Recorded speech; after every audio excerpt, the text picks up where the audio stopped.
오늘 아침 제주 4.3 평화공원을 찾아 4.3 희생자들께 참배했습니다. 다시 한번 희생되신 분들의 명복을 빌며 유족들의 아픔이 치유되기를 간절히 바랍니다. 77년 전 제주에서도 독재자에 의해서 불법 계엄이 선포됐습니다. 제주도민에 대한 잔인한 살상 행위가 자행되었습니다. 국가폭력에 의해 무고한 도민들이 목숨을 잃었습니다. 국민이 위임한 권력이 국민에게 총뿌리를 켜는 해방 이후 최초의 계엄이자 국가폭력이었습니다. 제주 4.3은 단순한 과거의 비극이 아닙니다. 국가폭력을 제대로 단죄하지 않고 과거를 청산하지 않은 결과 77년 전의 제주는 80년 광주로 2024년 불법 비상계엄 내란 사태로 되살아났습니다. 오늘의 죄를 벌하지 않는다면 내일의 범죄에 용기를 준다는 그 말이 떠오릅니다. 4.3을 기억하고 애도하는 일은 과거의 불행을 들추는 것이 아닙니다. 민주주의와 평화를 지키고 국가폭력의 재발을 막자는 것입니다.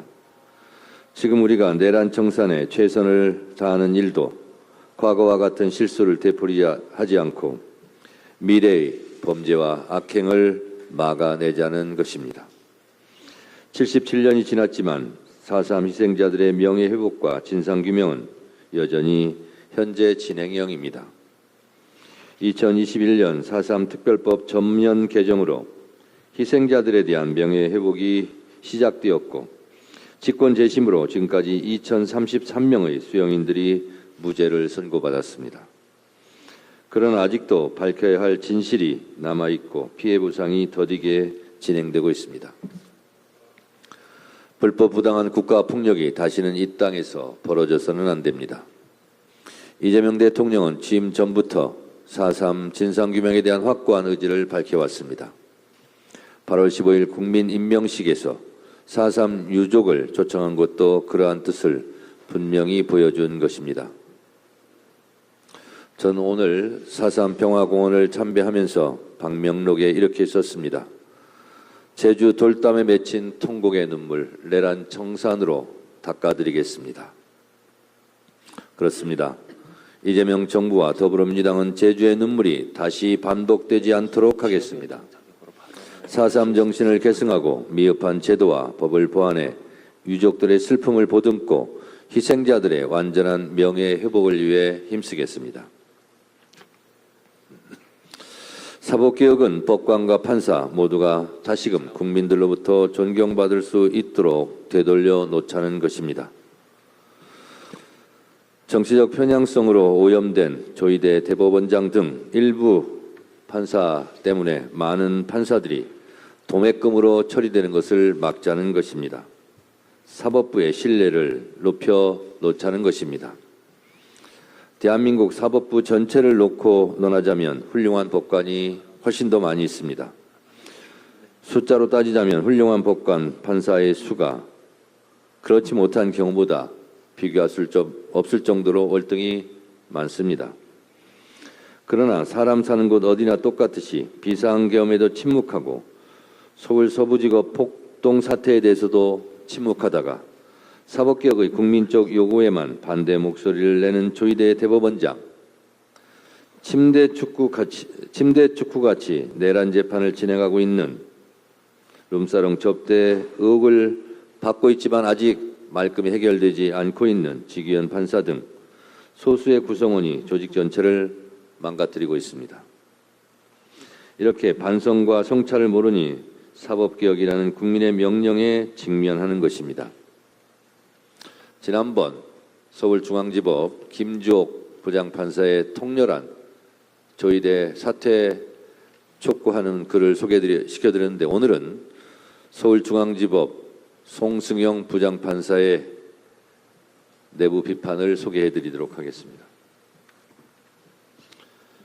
사법개혁의 요구는 12.3 비상계엄, 서부지법 폭동사태, 대선 직전 야당 대표에 대한 전원합의체 판결 등 일련의 과정에서 사법부가 법치주의와 기득권 수호의 최후 보루로서의 역할을 다하지 못하고 오히려 이례적인 절차 진행으로 선거에 개입함으로써 국민 주권주의를 무력화하려는 시도를 했다는 비판 등에 기인한 것이라는 서울중앙지법 송승용 부장판사의 일침을 조희대 대법원장은 명심하시기 바랍니다. 국민들은 과거 독재 정권 시절 권력에 굴복하지 않고 사법권 독립을 지켜낸 판사들을 기억합니다.